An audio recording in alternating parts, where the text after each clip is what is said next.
Well, at least now you guys know it's recording. All right. I don't know if you guys knew that because it says it in the corner, so I guess they had to verbally say it out loud. It's funny. How are you guys doing? We're really good. Yeah. Very busy. Are you guys working on new stuff or just living life, or what's going on? Always working on new stuff. Yeah. This time though, we're working on 4 projects at a time, which has been insanity. So, but so much fun at the same time. Yeah, it seems like every month you guys have something new going on. Yeah. It's the ADHD of the film world. Oh boy. I mean, yeah, whether it's good for us to do that or not, I don't know, but it's addicting. Hey, you guys make it look so easy, and so I just kudos to that. Aw, thanks. I wish I had the ambition to do 4 projects at once. I mean, I guess in a way, writing is that, but like not actively making something and working on other stuff, Mm-hmm. Yeah. Writing is one of them that we're on. So Yeah, you guys are just a wild bunch.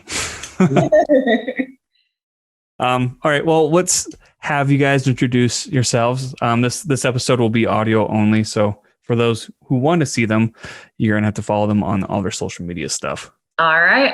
I am Alicia Farmer. I am a film director and producer based out of Salt Lake City, Utah.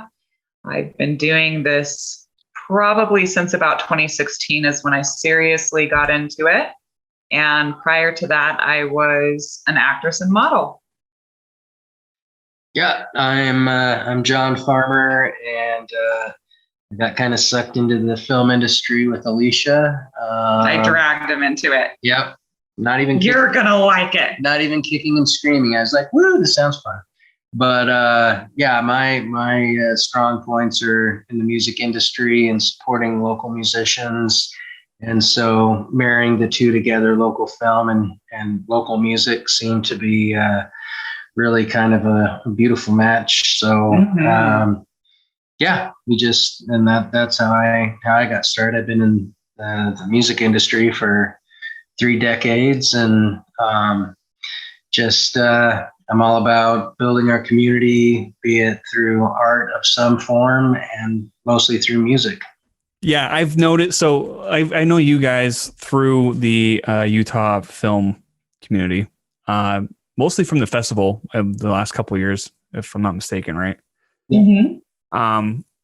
So I don't know. You guys always have like a huge voice in the community, from what it looks like and feels like. So it's always fun to see what you guys are working on. Thanks. Thank you so much. Alicia, what got you wanting to get into filmmaking, transitioning from the modeling and stuff? I was with McCarty at the time, and they got me a gig as a dead girl on The Cell Part 2. Now, mind you, this is a modeling industry where tattoos aren't allowed, a certain weight isn't allowed. You're just kind of treated badly back then as a model, not really treated like a human, more like a product, right? So I get into this horror movie. It was being filmed at the Reclamation Center in, I think it's West Jordan, but it was filmed at the sewer.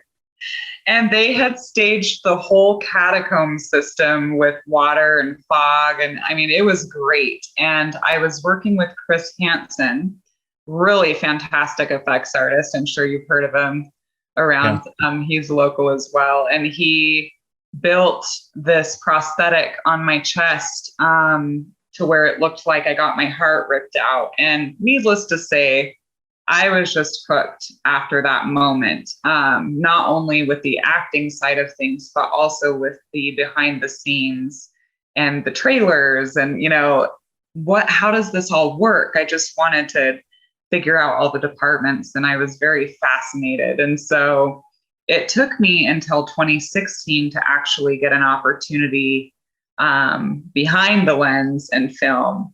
But that's really where the bug was started, was with the Cell Part 2. That's fun. I love the special effects on stuff, especially when they look really cool. And the whole process of trying to make it look as realistic as possible takes a lot of time. Yeah. Yeah. Yes, it was so fascinating. Yeah, and when you're working on a film set that has special effects like that, that requires some, what do you call it? Squibs, with like fake blood and everything. The application process for that is like 5 hours sometimes. Mm-hmm. And it just makes shooting long, but it's also very fun to see it be put together. So I think it's cool you got in through that way. Yeah, and it was cool to just see Frank Whaley and everyone on set. And I was just like, I need to get in here because crafty catering, boom, filet mignon. Wow, I can actually eat, and be treated like a human. It was like, thanks, McCarty, for introducing me into this industry, because I was just like, I want to be a human. I want to do this, Yeah. What was your first project in 2016 then that you were behind the lens for?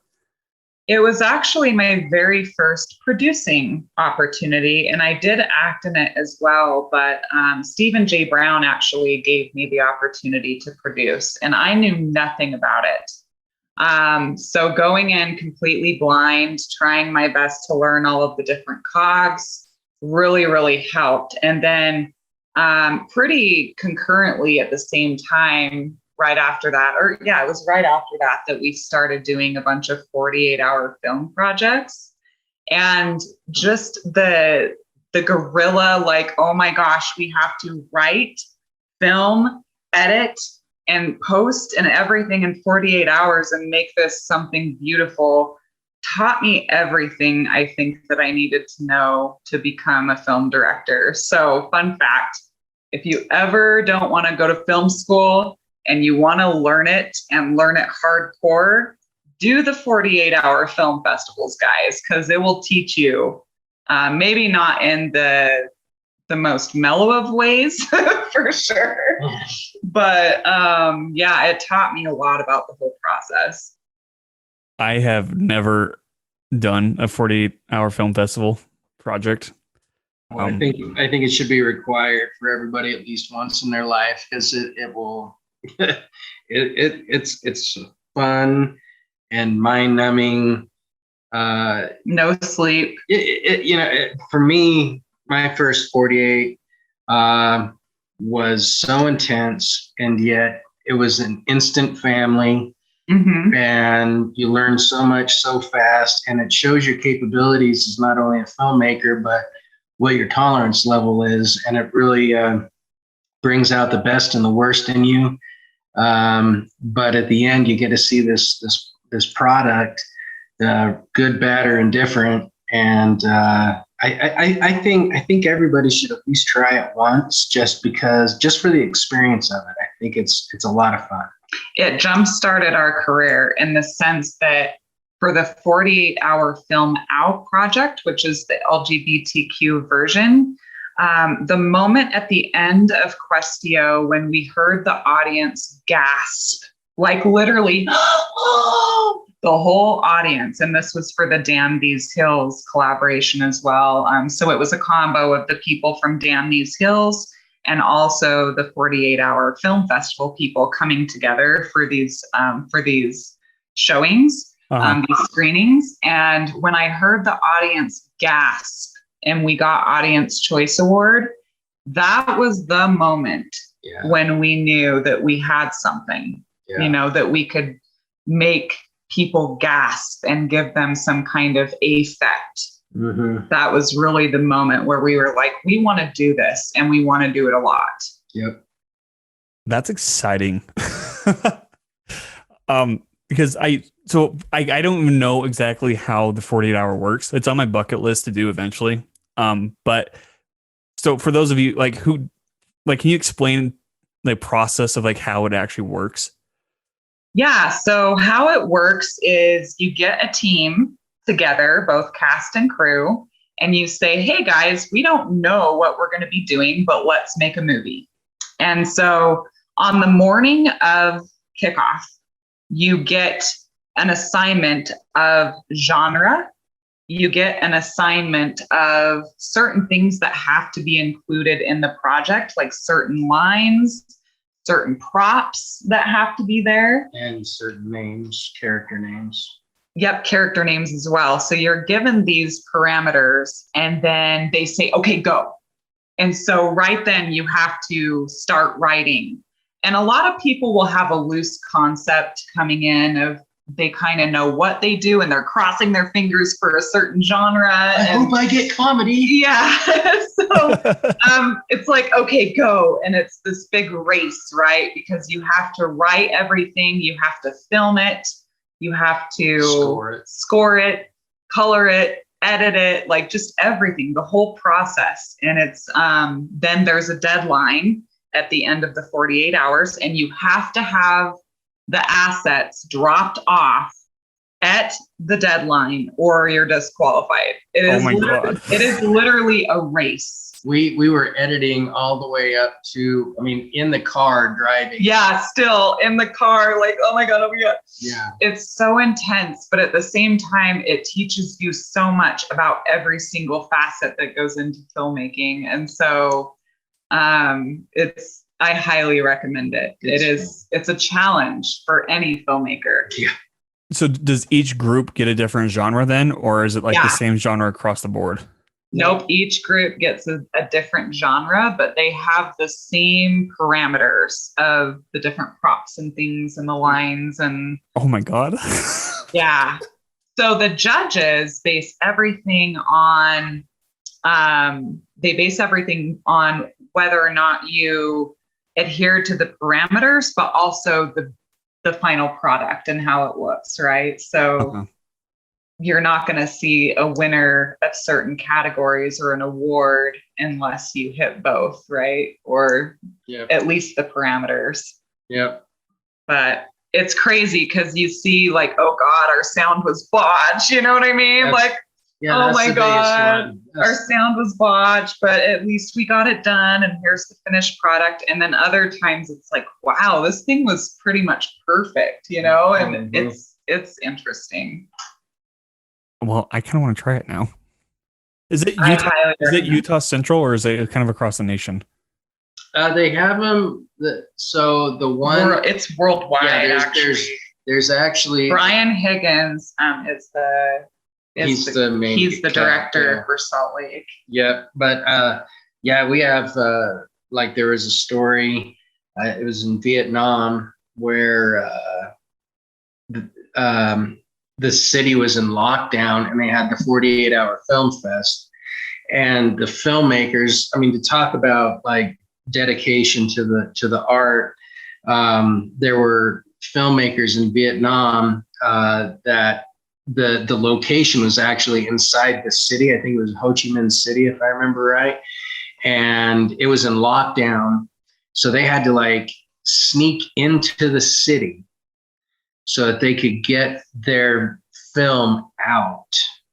And most of the time, the government has to approve it before it can even be released. So sometimes a 48-hour film fest that was made in 2019 won't be seen till 2021 because it has to go through all the red tape. Sometimes they do it secretly, but these guys are like going in boats and going through tunnels just to get their film in on time so the world can see their work. Yeah, it's a worldwide phenomenon. It's fantastic. Yeah. It's amazing, and I give these people so much credit and love for what they believe in and their passion. It's amazing. And the awards are IMDb qualifying. So if you win an award, again, it's a good credential to have if you're starting a filmmaking career. Yep. So does that mean it automatically puts the project onto IMDb or? Yeah, you can put it in, but yeah. Yeah, so you can submit the award because they do have it. They recognize the 48-hour film festival as award worthy. Yeah. That is so gnarly. It's great. That sounds so fun. I've wanted to. I've been asked to do it in the past, and it's just always been like, one, I didn't know when it was going to be, right? Because I don't stay up to date with that stuff. It's usually through friends or whatever. But two, when it does happen, it's usually when I'm working. So it's like I know, right? Work. Yeah.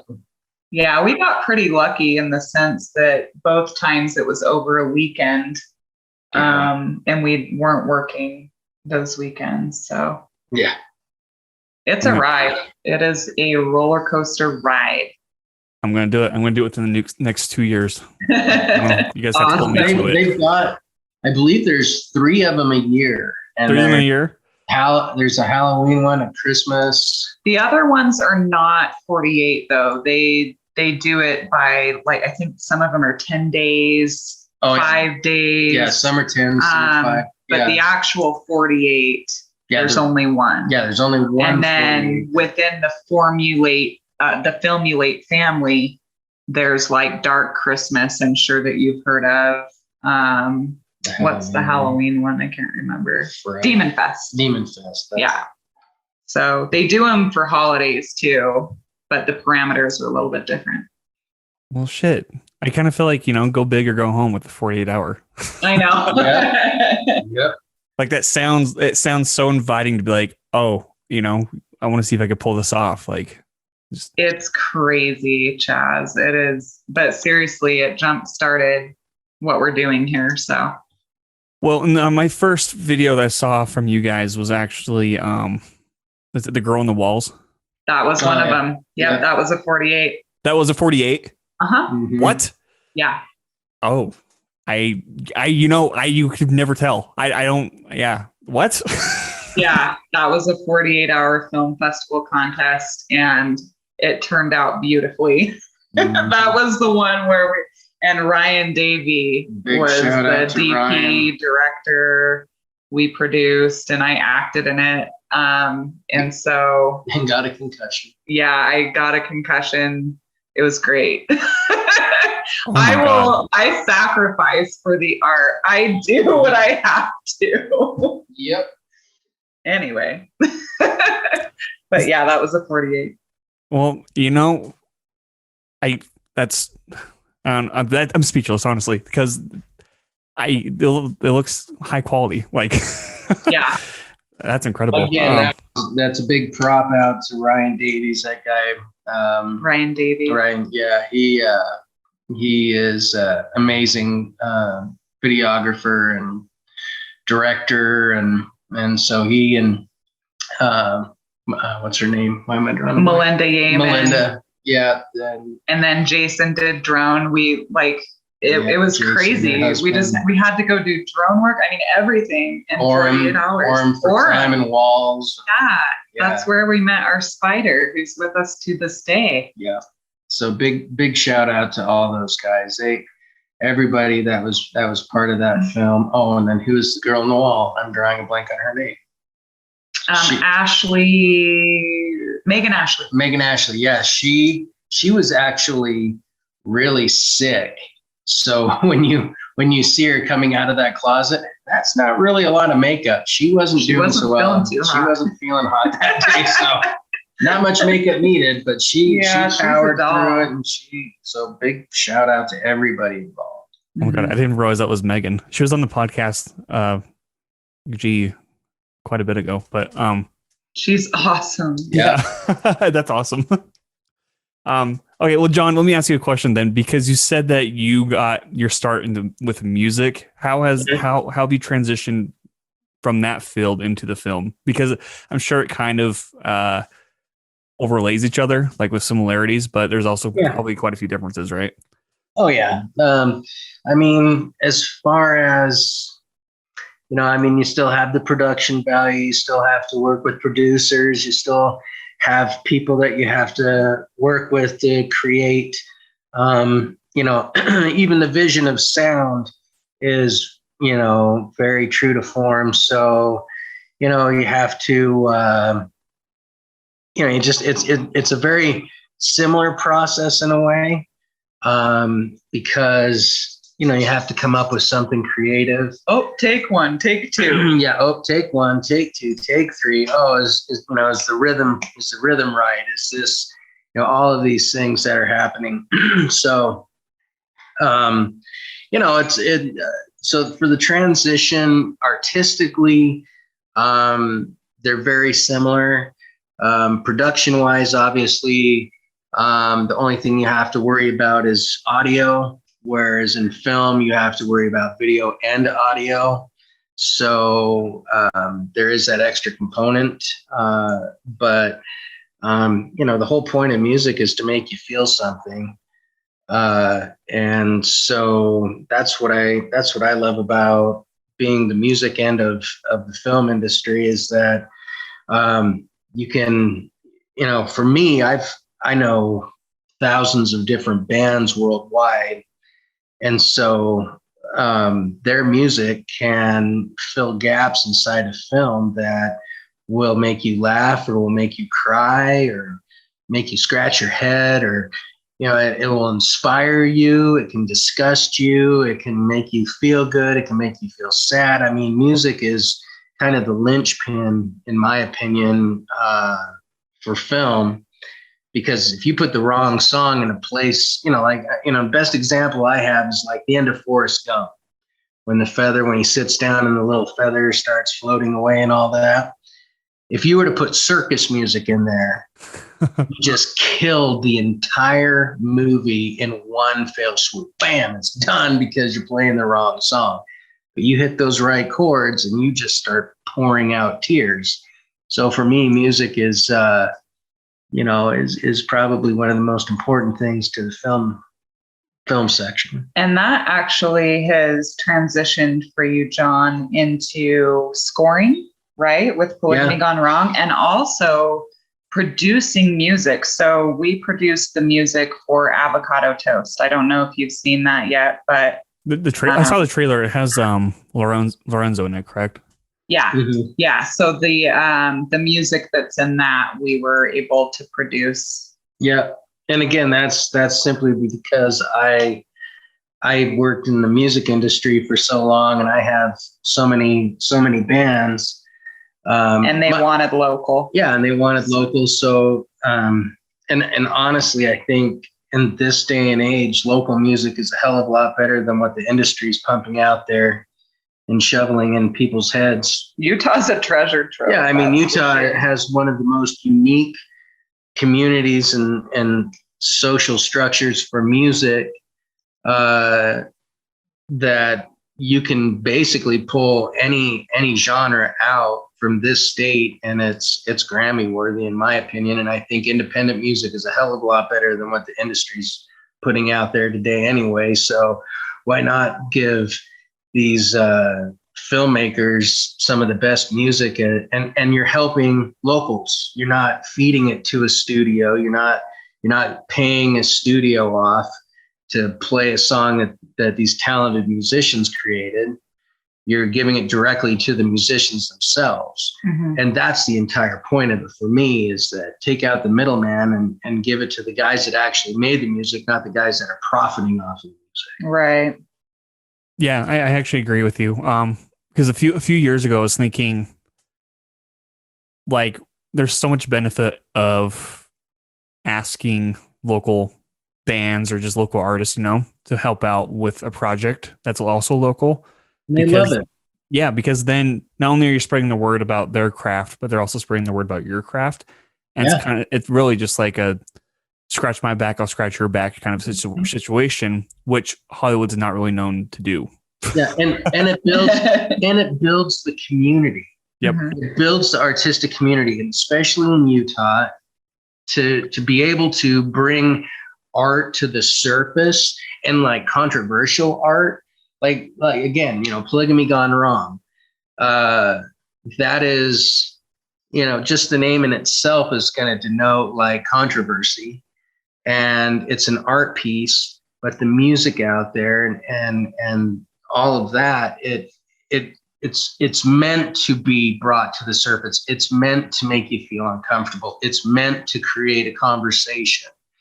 And so the more people that we can get to create that conversation, to spread the word, the more we're going to make it mainstream and help everybody out there. Mm-hmm. Yeah. That's my goal. So City of Salt too. City of all Salt, the music yeah. in City of Salt. Yeah, City of Salt, all the locals from City of Salt. That's huge to me too, It's just to help everybody. yeah, and I know with City of Salt did you guys have a composer for that, or was that also just local band? We had a composer for the score, Donovan Colton, who's also doing score for Rite of the Shaman. And we incorporated bands as well. We had 15 songs from 13 different bands. 13 local bands, 2 international bands. Yep. Wow. I think it's really cool. And because you also, would you do online radio kind of a thing for a while, or? Yeah, I had my own radio station. So I had Global Music Radio, which promoted only local independent musicians from all around the world. So if you wanted to listen to music in Zimbabwe, that was only local independents you could listen to. If you wanted to listen to people in Utah, you could listen to bands in Utah or Colorado or California, wherever you wanted to listen to all the independent music. So over a decade of doing that, I incorporated probably 5,000 to 7,000 independent musicians worldwide that I have at my disposal that I can reach out to and say, "Hey, how would you like to be in the film industry? How would you like your song on a film?" I have yet to have any musicians say no. That's so rad. I love it. Because the only time, like in my Night of Adventure, we had a local musician write one song for like one scene, and she actually wrote it from scratch for the movie, which I thought was really cool. Nice. Yeah. And yeah, it's just a connection that will always be there. So I think it's really cool to reach out to local stuff. It's an amazing piece you did there. I love Night of Adventure. Yeah, it was great. Oh, thank you. Then let me ask you guys this question then. So like, what actually was your favorite piece of music, art, movie, whatever have you, while growing up to kind of like influence where you are now? Ooh, I am always and forever a fan of The Princess Bride. I'm sorry. That's my go-to as far as my number 1 or number 2 film of all time. And it really inspired me. And it still stands the test of time. Right. Cliche, but I absolutely love it. Yeah, my all-time favorite movie is Amadeus. Is that Mozart's little movie thing? Yep. I'm trying to remember. I think I watched some of it when I was super young. Like I remember clips of it, on the TV. Yeah, it was in the 80s. So yeah, it's a pretty heavy film, but that and Dead Poets Society are Ooh, that's a good one. Those are my 2 go-tos. And then Bill and Ted's Excellent Adventures. Yeah, Monty Python, The Holy Grail, definitely up there too. I'm a medieval kind of chick, You guys are just talking a gold mine right now. And then since you guys are both kind of in the industry, what are some low points that you've kind of faced? Like, was it during your transitional period of getting started in the film stuff, or whatever have it, Low points. I think the post. Yeah. Post is hard sometimes. I think that for me, I'll let John go first, but I have low points with every film. So I think for me, the low points are the follow through.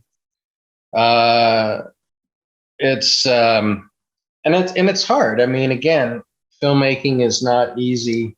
And so getting commitment from people when they say they're going to do something sometimes, and I know shit happens. I know some people can't make it for certain reasons, but follow through is probably the lowest point for me, is like when you get that last minute call when someone can't make it, or Yeah.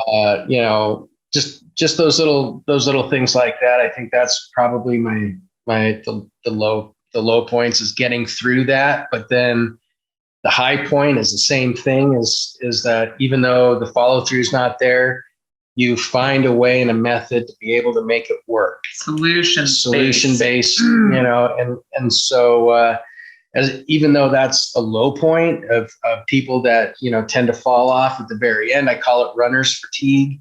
You see the finish line out there. You've already run your 23 miles, and you got 1 mile to go, and you're just telling yourself, I can't make it, and a lot of people fall off. But the people that succeed are the ones that just kick themselves in the ass and they say, no, I'm going to finish this. And so even though you run into those people that may not finish it, you find it within yourself to be able to pick it up and finish the project.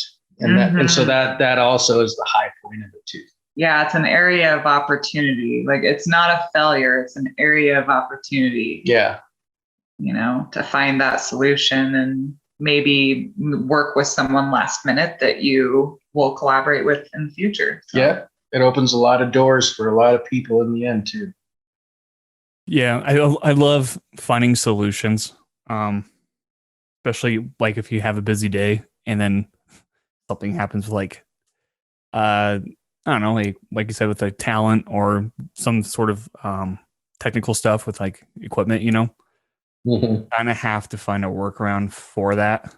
And it puts you in a like kind of a in the moment kind of spot, because with working on projects, you always have the pre-production where you're like planning it out, like you want it to go a certain way. Then, you're actually doing it, but you're trying to follow as close as you are to the pre-production side of stuff. But those moments where it kind of pushes you out of line really like makes you be in the moment and take in everything that's there, I think it's fun. Yeah, absolutely. I personally go through these cycles of Lucas was just teasing me about it the other day, our editor, because I go in and I'm just like, what am I doing? I don't want this to be a snore fest. This is gonna suck, like the typical director, like melodramatic episode, and then by the end of the same day, it's like, wow, this is going to be our best yet, And so I think it's pretty normal for a lot of directors to self-doubt. And I do that with every single film, and I'm self-aware of it now. So it's like, okay, this is just Alicia's having her moment, and then it will, we'll get past it. But the emotional director, this is gonna suck. Not so much suck, but like, oh my god, this is gonna be boring. No one's gonna like it. Like, oh man. And then a matter of 2 hours later, we're sitting there as he's like fine tuning everything. We're like, this is gonna be the most beautiful thing. And he's like, Alicia, you do realize that you do this with every single film, right? And I'm like, single. I know, but this is why I'm talking to you, so you can get me through it. Yeah. Self-doubt. Yeah, it's a killer. But if you're self-aware of it, you're like, okay, well, this is part of my process, Yeah. So when you first came across the self-doubt, like, how exactly did you handle that then? Crying. I cried. I cried, and I was like, but then I was like, you know what? I need to grow some thick skin, because if not, I am in the wrong industry. And, there are always going to be haters out there, no matter what you do. And each project we do is going to get better and better and better. and you just got to keep going, or else you'll just become stagnant. And you can't feed that. You can't feed the idea of this is going to suck and everyone's going to hate it. You just got to keep pushing forward and make it as beautiful as you possibly can. So you make it for yourself, and people will follow your dream. If you try to make it for others, then and you learn. It's convoluted and loses its message. You learn too. I mean, part of feeling like, oh my God, this sucks and this is going to be a failure is it's like, okay, well, what can I do better next time? How can I, like with City of Salt, it was super broad, and we've learned how to hone in to a topic and keep it focused. And, so those were some learning points and some takeaways that I came away from City of Salt with is let's really hone this in and focus it so it's not so all over the place. There were a lot of things going on in City of Salt, and it was great, but we want to try to improve, with every single project that we do. So do you guys ever compare yourselves to other creatives? Really, I don't think I've ever, hey, we're like these people, where I mean we see other couples working on things and creating things, are like, wow, good for them, or wow, I don't think I've ever really said, oh, I want to be like them, or well, goals of Emily Blunt and John Krasinski. All right, yeah. Goals. I mean, those, yeah. I mean, power couple filmmakers is what we like. Yeah. That's, if we were to compare ourselves to anybody, that would probably be goals. It would be goals, but not to compare. Yeah, right. Like never to be the same, but just like, who else is a power couple filmmaker? I don't know. I only ask that just because a lot of the times, like when I'm going through like self-doubt stuff, it's because I catch myself comparing where I'm at. Oh yeah, where other people are at, Yeah.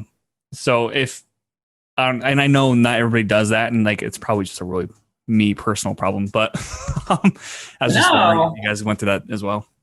It is so easy to do that because you're just, especially on a news feed or any kind of social media, you're just like, dang, they're doing it again and they're doing it again. And, it can really drain you if you look at it from that perspective. But I've always tried to shift my focus into, well, how can I support them more? How can I uplift them more? And I tend to kind of flip the whole like jealousy thing. Or, I'm never going to be that good, or I can't keep up with them, into hell yeah, I'm so excited for them and I'm going to help them in any way I can, and unfortunately not all filmmakers have that sense of camaraderie. Oftentimes they get on each other and, it has to be this way, or just kind of hate on each other. And it's like, no, you can still have friendly competition, and it doesn't even need to be competition. That's the other thing, is that if you just look at it as supporting the culture and the community, then there should never be it shouldn't be a competition. It just should be, complimentary. Yeah. You want to just build everybody up. I love lifting other filmmakers up and other artists. There is nothing more fulfilling. That's the thing that drives me nuts with the music industry too, is that, you got, especially after COVID, it's like everyone's tearing each other apart. And it's just like, hey, you know what? You're in the same boat. So unless you want to keep punching holes in that boat and sink together, I'd say shut up and start patching those holes up and build yourselves up and start rowing. Don't keep tearing each other down. Yeah. I think it's partially just because like both, I don't know, being a creative in the entertainment side of stuff is kind of like an egocentric filled path, I guess. And so a lot of the times, like for me, like when I do catch myself, comparing myself to others or whatever, a lot of the times it's just because of a hurt ego. And I think acknowledging that, like you guys said, when acknowledging, your self-doubt and stuff, I think it does kind of realign yourself to be in the best interest of things, you know? For sure. Good point. Yeah. And John, I know when COVID first hit, you actually invited me to a group where a lot of people were doing like living room live sessions of their music. Oh yeah. The Corona concert series. Yeah, I thought that was so freaking rad. I love that. And then Facebook shut it down. They shut it down? Yeah. They shut it down after a couple of days for whatever reason. Because when I originally started like Utah Musicians Radio, I was going to just hook it up on Facebook, and then they took away all the music. And then and then 10 years later, nothing had changed. When people were starting to do the COVID-19 concert series from their homes, I invited a lot of my musician friends to it. I saw it. I was like, oh man, we got to get that so then people can still play their music, still stay up to date, still get their. I thought it was fantastic because then you weren't losing your audience. You were building a new audience. You were still going. I thought it was fantastic. And then Facebook's like, no, you can't play music on the website. And so then they shut it down. They shut down the videos. Oh, for fuck's sake. Yeah, it was ridiculous. I have no idea why Facebook can't tolerate music, but they shut that shit down every time, and it pisses me off. Yeah, that's dumb because like I'm not like a musician at all, but watching those, especially because that group kind of came about when we all went into lockdown. Yeah. And everything was crazy. I mean, we were going through that toilet paper shortage. People like we had no idea what the fuck was going on, you know? Mm-hmm.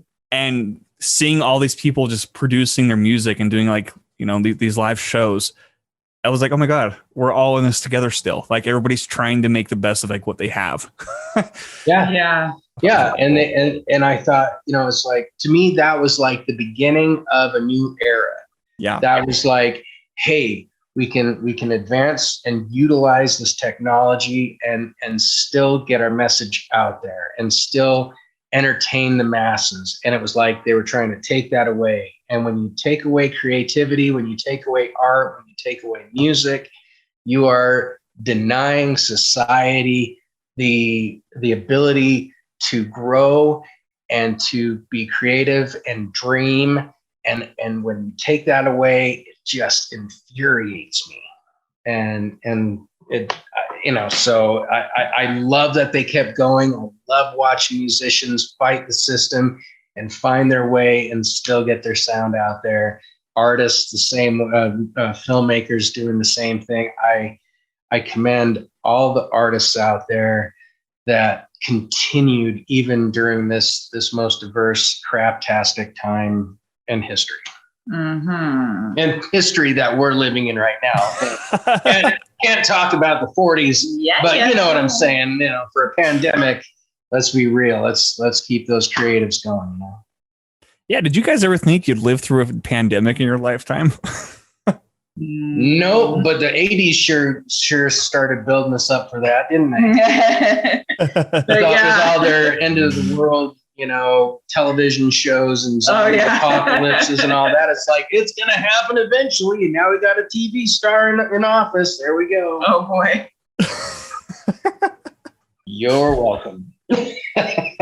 Yeah. What a fucking time to be alive. Yeah. Okay. So going off that then, do you think Facebook and social media, because I was kind of running into this dilemma as well, because there's no doubt that having social media increases your chances of being seen, you know, because you have more of an audience you can reach, you can network. I mean, it's great for networking. Without it, we probably wouldn't be having this conversation, you know? But do you think it's a necessity to have in this day and age to get your stuff seen or heard or read or anything like that? For me, it is. Absolutely. Especially the filmmaking groups, you know, and formation of crew and just, it's much needed for me in marketing. It's a mixed bag because the platforms that we use throw algorithms, such heavy laden algorithms that when you go to try to promote your stuff or get your word out or something, it's so choked down that you know, they say, oh, well, if you pay this amount, well, it's like, okay, but I'm an artist. I can't pay that. That's what the point of this social media thing that you've given me is supposed to be used for. So when I've got 5,000 friends and I get 20 likes. I think that's kind of bullshit. Absolutely. Yeah, no, I think that's the frustrating thing of that is the algorithm. So it's helpful. Absolutely. Everything that Alicia said is spot on 100%. I couldn't agree more. At the same time, I think it's a hindrance because we forgot, I call it analog living. And by that, I mean hanging a poster up in a bar. You don't rely on just putting it up on your Facebook page and hope that you get people showing up because they saw your message. Get out there and market. You still got to hit the gridiron, man. You still got to get out there and hit the pavement and get your word out through other methods. Social media shouldn't just be the only form. I think there's other ways, but I think we've lost kind of that social ability to meet face to face. And I mean, hell, just create a poster and hang it up in a bar. That shouldn't be too difficult either, you know? I know, right? It's so hard for independent filmmakers, though, to get the word out without it, just because they're not already established. But you can hang posters in the Tower Theater. You can, put some. You can hang. Why not hang one of your films up and put it on a lamp post in downtown Salt Lake and say, "Hey, go to Amazon and check out my film." I mean, there's still different ways that we can still market. John, you're hired. You know what I mean? So you're volunteering to go post flyers. I'm not volunteering anything. I'll pay somebody to go hang flyers. I'm too old for that shit. I'm too old for that shit. I don't know, because I mean, that method just reminds me of 1920s, 30s of being like, hey, go see this concert, go see this show. It's tonight at this time. You know what I mean? Mm-hmm. And just handing out flyers on the street. That sounds really fun, but also that's really intimidating. Yeah, it's time consuming and a pain in the ass, but if you want to succeed, you gotta find those different methods to get your name out there. For sure. And the thing with Amazon, with Amazon, I know for a fact that they are not allowing short stuff anymore, right? Right. They changed their stuff again because they like to screw over filmmakers. But as far as YouTube or Facebook goes, or I feel like those ways to release films is a good way to get your stuff seen. But then the question comes in the hand is how do we make money back from this? I think that's what's always in the back of our minds. It's how can we see profit from this to pay everybody, who contributed, you know what I mean? On top of what they already got. It literally goes back to marketing and getting your name out there and pounding the pavement and getting the word out, because at the end of the day, and that's the same thing that goes with musicians, it's like, right. How do you get your music out to the average Joe? How do you get your neighbors to talk about you other than, damn, they're too loud? Or why are all these film things sitting out in their front yard, and why are they running down the street with a camera kind of thing? But how do you tell the people one block over about you? How do you get that message out there? So you just have to get that marketing out there. And that's one of the things that Alicia is a pro at. And that is, and I mean this in the most positive way, but making a scene, creating that buzz by constantly getting the word out there and marketing yourself and saying, I'm worth watching. I've got shit out there that you should see. I've got this. I want you to watch it. And she is a pro at that. And I think that's one of the main reasons why we are as successful as we are, is because she's relentless on promotions and she's a master at it. She is. I mean, I'm a spammer. I'm just kidding. She is a master spammer. No, I think the spam, there's a difference between pushing to get your stuff liked and then just spamming your stuff to get liked, Sure. I'm just kidding, but yeah. For a while when COVID first hit, I had lots of wine one night and I joined all these Facebook film groups, and just kept sharing Night of Adventure, and then I eventually got banned from one. And I was like, I guess that's not the way to do it. Yeah, you got to stagger that, Chad. You got to stagger it. Yeah. It's like Stewie on Family Guy. He's like, hey, mama, mama, mama, mama, mama, mommy, mama, mommy. It's like, yeah, after a while. But yeah. I totally get that. Okay, where do you guys hope your filmmaking path will like take you next? Because I know that you have like 4 things, as we discussed, in the works. Like, where do you see those things going? So there's 2 parts to that. Okay. Ooh. So there are the projects that we want to make because we love doing it. And we love this. We're passionate about it. And then there's another side of it where it's like, we want to make some big money from this. So that means selling a script, right? That means actually selling something that can get made properly with the right budget. And so we're kind of dabbling in both right now, where eventually we want our ideas to be sold and to be made by others. But we're not going to stop making things ourselves either. Yeah. So I mean, if you want to give us $30 million, we'll make you a film. No problemo. Yeah. So maybe one day those 2 things will join, you know? Yep. If we end up selling something, maybe we can direct the first few episodes of the series and then kind of pass the ball. So yeah, that's a big goal right there. That's kind of the goal, is to marry those 2 sometime, but we can't stop making them ourselves. Nope. Because it's too fun. Mm-hmm. Well, maybe you guys can attest to this. So, like, being independent filmmakers, we know what we can do with what kind of, like, with what little money we have, right? Mm-hmm. And we know how to make the best of it in that sense. So when I hear, like, for example, like The Ring, the 2003 or 2002. Yeah. I know that the footage itself from the videotape cost about $1 million to make, just for 1 minute of footage. That's disgustingly bad. That's right. And when I found that out, because I was talking to one of the producers on that at this like network thing, she dropped that knowledge, and I was like, "What? Are you kidding me?" Because like, if you gave like a film student like $10,000. They can make that easily, or even $5,000. You know what I mean? Like, they can make that same exact thing for a lot less money and still be just as effective. Yeah.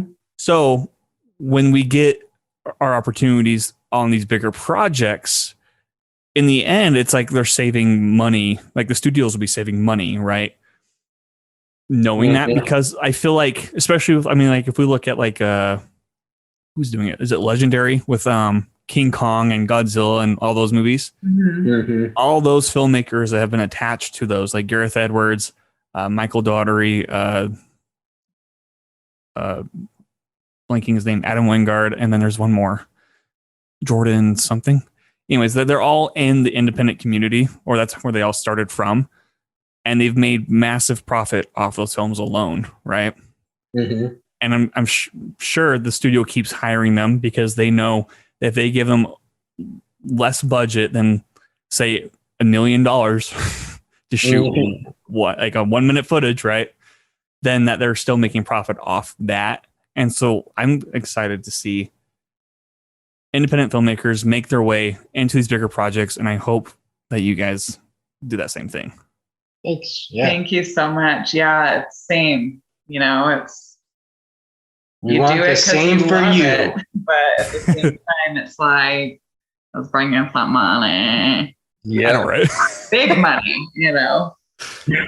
Yes. God, what would it be like to be Steven Spielberg and be a billionaire net worth? I know. Right.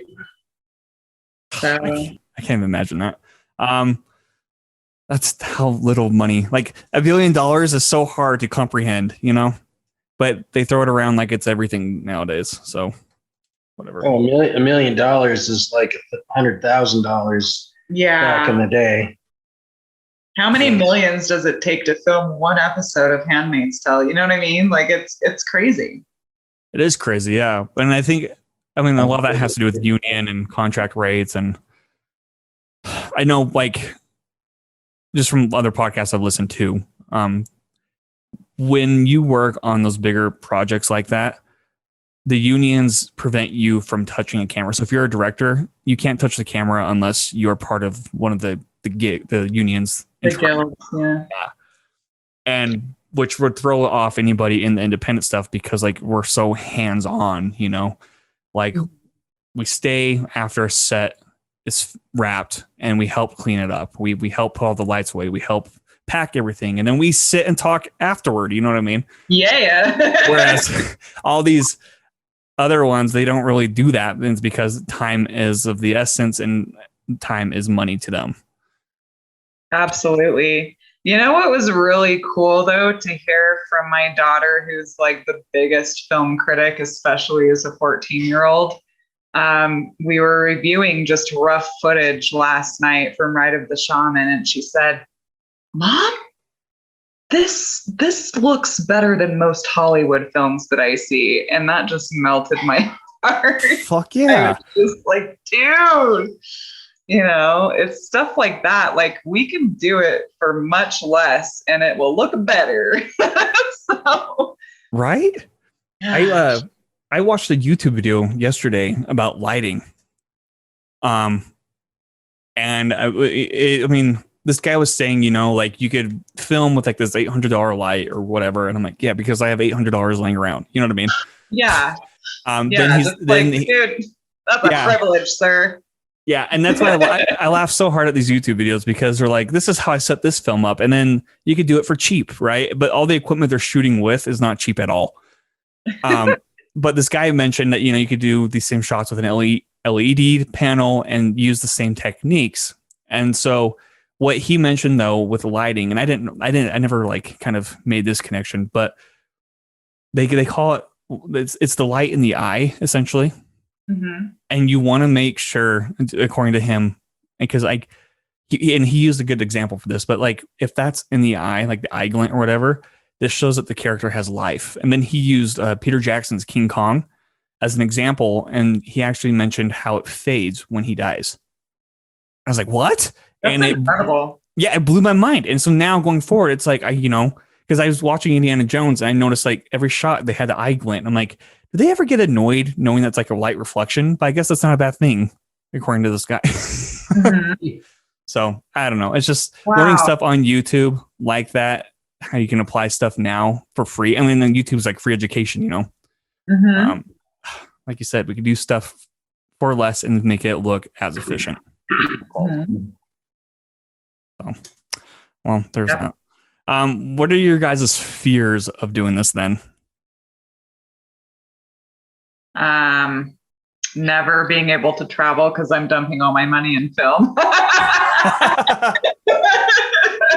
Yep. Oh, it's that bad. Like the addiction is that bad. And I'm like, oh, man, I really want to like go on a trip to Italy or something. But I really want to buy a house, but but we're gonna make a movie. Here we go again. So I don't know. I don't really have any fears other than, you know, that self-doubt period. And then it's just a matter of getting past that obstacle. Right. What about you, John? Yeah, I think the biggest fear is not completing it or next, you know, shelving it. Yeah. But like, you know, something so horrific that we didn't see come happens. But I think the nice thing about it is that we worry about the worst case scenarios first. So we prepare for them and then we implement everything. And when something does come up, we're kind of already in that mindset to overcome it. So prepare for the unexpected. Yep. So fear can be a tool in that sense, but if you let it overcome you, it's detrimental to any situation. Yeah, I think fear is its own enemy that we have to compete against. Yeah, I totally believe that because like my fear is losing the love that I have for the craft, you know. But knowing that kind of like act as fuel to make sure it does not ever go out on me like that. So I agree that fear can actually be very beneficial if you embrace it, you know? Mm-hmm. Yeah, embrace the fear and kick its butt. Yeah, I mean, dude, that's what Batman does in Batman Begins. Yeah, so, right? Come on. Exactly. Yeah, embraces bats. He hates bats, but here he is, Batman. The self-awareness is huge for that, and just knowing your limits and your shortcomings and your quirks. And if you had $1 billion, you could make a flying car. Anything is possible when you're a billionaire. That's what Batman taught me. Go, Alicia. Do you mind repeating what you said? I had a thought after that. What did I say? I was talking about what did I say? Embracing the fear as a tool. Yeah, what was my thought on that? Maybe it'll come back to me. And shortcomings, like limits, self-limits, knowing your limits, knowing your quirks, being self-aware.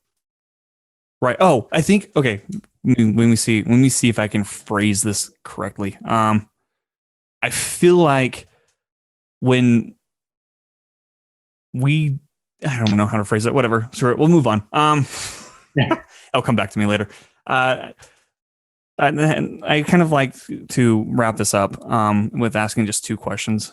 Kind of like it's kind of a three-parter, and honestly, but and we've kind of touched on a lot of it, kind of like the undertones of it. But how do you hope you can inspire others? Is the first question.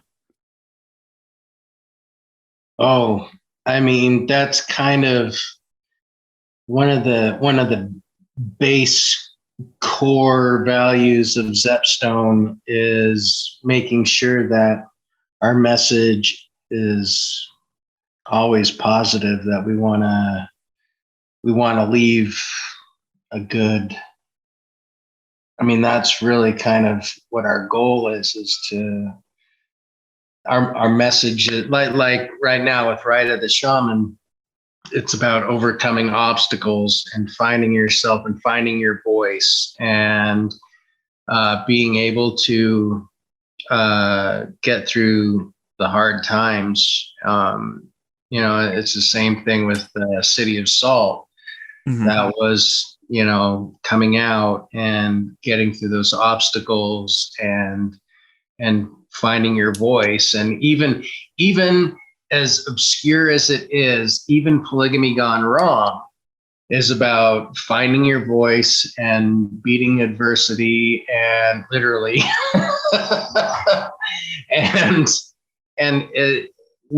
our whole goal is to leave a positive message of some kind. Not necessarily positive, but positive, metaphorical, allegorical. Yeah. I like to plant seeds, and I like to make people think. Yep. So I want to inspire through messages, but I also want to inspire while filmmaking. I want to inspire the youth. We've got a lot of talented young filmmakers on Ride of the Shaman. And I love mentoring. It's the teacher in me because that's my day job. But I really want to mentor and to prepare the next generation of filmmakers and inspire them. Yep. So the inspiration both in the message and also with who we are and, being a good example for other filmmakers and just like they're a good example for us. It's like when I was on stage at the Utah Film Awards and we saw those kids, we actually introduced the 18 and under director, wasn't it? Mm-hmm. And actors. Best filmmaker under 18. Yeah, best filmmaker under 18.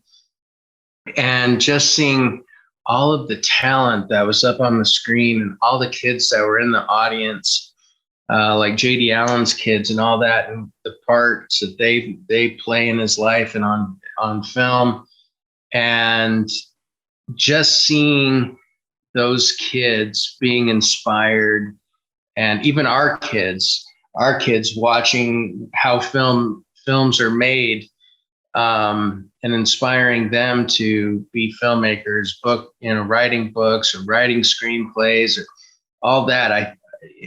Just inspiring people is so important to me. You know? Like even we, so next door to us, we have two police officers, a husband and wife, and they're amazing. And, you know, we film on our streets sometimes, and we made sure to ask them, like, is this okay? Like, should we?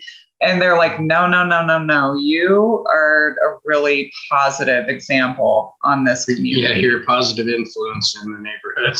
And so that's really what our goal is to be a positive influence on artists. Yeah. Both through the masses, through the message, and through the community, and just building people up. I love that because that's exactly what you guys do. Like I said, watching you guys post all that stuff and all your accomplishments, it really kind of stokes the flame, you know? Thanks, Chad. Thank you. We love you, man. Oh, I love you guys. Also, I remember what I was going to tell you about embracing your fears and all that. I feel like as creatives, we kind of paint ourselves that we have to be some way. We have to portray ourselves, you know, in a certain way or whatever. And so it's kind of like wearing masks in a way. But I feel like the more you embrace your fears, the more that you're honest with yourself and honest with those that, you know, that you work with and all that, it makes the creative process that much easier and more fun because you don't have to worry about a certain image to uphold. You know what I mean? Mm-hmm. So that's what I was going to say. I remember that. That's beautiful. Okay. My last question that I like to end this on, it's because it's kind of fun, you know? One piece of advice that has stuck to you throughout the years, and how do you apply it? I would use Lucas's. Oh boy, go for it. Yeah. Lucas, who is our editor, who's done pretty much every one of our films, right? Mm-hmm. Yeah, master editor, Lucas Hardy. Big shout out. If you need a film done, definitely hit him up. And because he's amazing, and he talks me through my self-doubt cycles. Yep. But he said, there's a difference between somebody that can edit a film and an editor. Know the difference, because I see people that post in the film groups are like, hey, can anyone help me edit this film? And the feature film nonetheless. And then you get people say, oh, I can take a stab at it. I'll try it, and then they either never get it done or they fall through or whatever. And then you get the people that do it for a living that love. And in fact, he kind of mentioned this while we were up there editing, and he loves, like, it's a puzzle. He loves putting puzzles together. And literally, when you're an editor, you are taking all of these visuals, clips and pieces and bits and bobs, and you're putting them together to create this big image, this one film, the whole picture, if you will, so to speak, film. But anyway, so it's like, and that's what they do for a living. They are puzzle masters, and those are the people you want. So are you saying to find, I guess, professionals rather than novices, or yeah, I mean, exactly? so for because my bit of advice. Somewhere. Well, sure, but my bit of advice is surround yourself with people that are better than you. Yeah. Surround yourself with people that are better than you. Learn from them, and become family with them, and just learn. Like, every film we've ever done, we have learned something valuable every single time. And I guarantee you, even Steven Spielberg to this day, on any set that he's working on, will learn something. Because if you don't learn something, then you're not doing it right. Mm-hmm. Yeah.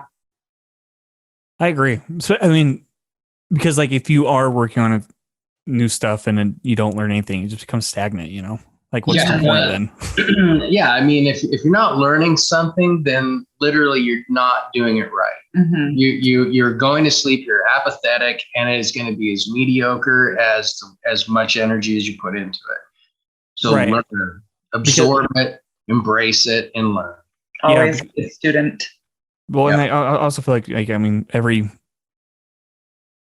faction of the film community, you know, like all the parts, like lighting, and sound, whatever, they all put their voices into the overall project, right? And if you don't have a piece of you in that project that you can relate with, and I would feel like that you really missed out on an opportunity to kind of go on your own your own journey, you know, your own path. Yep. So I totally agree with you on that. Mm-hmm. And Alicia, what's your advice? I think probably over the years, the best piece of advice is from John Farmer because, I'm sorry. well, sometimes when I get information overload, which happens a lot because I'm a project manager and curriculum designer by day, and I'm a director, you know, on the side. And so I'm always looking at the different cogs and how they work and, you know, making sure that everything's going smoothly. And he says to me a lot, you're eating the whole pizza again. And what he means by that is that I'm looking at the big picture too much. I just need to eat things slice by slice instead of trying to down the whole pizza. Yeah. So you got to do baby steps. And then the same exact thing with my PhD dissertation. If I were to sit and think about the whole pizza, I never would have finished it. But if I did like a page a day or, you know, half a page a day, even a paragraph a day, then pretty soon it's done because time is going to pass either way, right? But if you think of things from a micro scale and you do little by little and just focus on the now and get that task done, then pretty soon your whole process is finished. So you can be a visionary and you can be holistic in the sense that you look at the big picture and, you know, but don't let that overwhelm you, because if you're like, oh God, that's going to be so much work and I'm never going to get through that, then you won't. You've got to take it little by little and not eat the whole pizza. Yeah. It's like,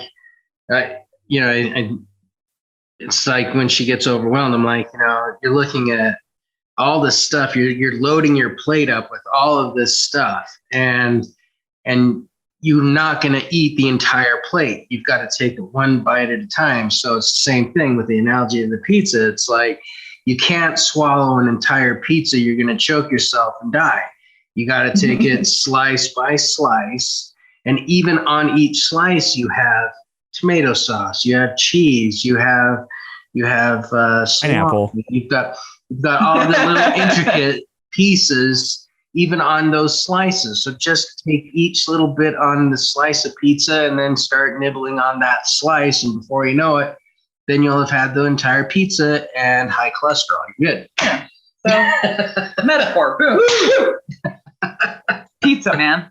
But yeah, just don't shovel an entire pizza down your throat. Just take it slice by slice and you'll get through it. John, did you watch too much Teenage Mutant Ninja Turtles back in the day? I was too old for the Turtles, man.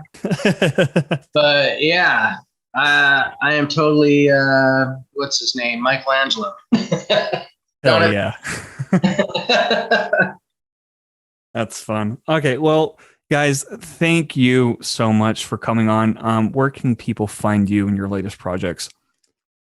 ZepstoneMedia.com. That we need to Zepstone.com. Or Zepstone.com. Sorry. Just Google us, you'll find us. Yeah, Google us. Zepstone Media, Google it. We're pretty much Facebook, in a lot of Instagram. different places. Yeah. Social media, Backstage, Film Freeway, just Google Zepstone Media or Alicia and John Farmer, you'll find us. You'll find us on Amazon. You'll find us on Hulu now. Not Hulu. Not Hulu. What's the other one? We have Vimeo. We have Amazon, Vimeo. Apple TV. Oh, and we're in Germany now. Yeah, we just got City of Salt in Germany. Yep. That's exciting. Hulu is a goal, though. Yeah, Hulu. I didn't mean Hulu. I meant Vimeo. That's my bad. Yeah. Yeah, I was gonna be like, well, I mean, you said Apple TV, right? Like, yeah, that's fucking cool. Yeah. That's awesome. Okay, well, yes, make sure you check all of them out and check out all their videos and follow them. They're great. Oh, thanks. Live the Shaman, guys. It's coming 2022 winter. And then the Witch of Wander Lane's coming too. The Witch of Wander Lane's coming, but that's tucked in our that's secret. Yeah. That's our big one that we're trying to sell. So it's secret. My interest is peaked. You know that Larry David thing where he's like, my interest. Yeah, that's me. Yeah. You can follow the podcast everywhere, anywhere. That's all in there. And yeah, John and Alicia, thank you so much for coming on. Thank you. Thank you so much.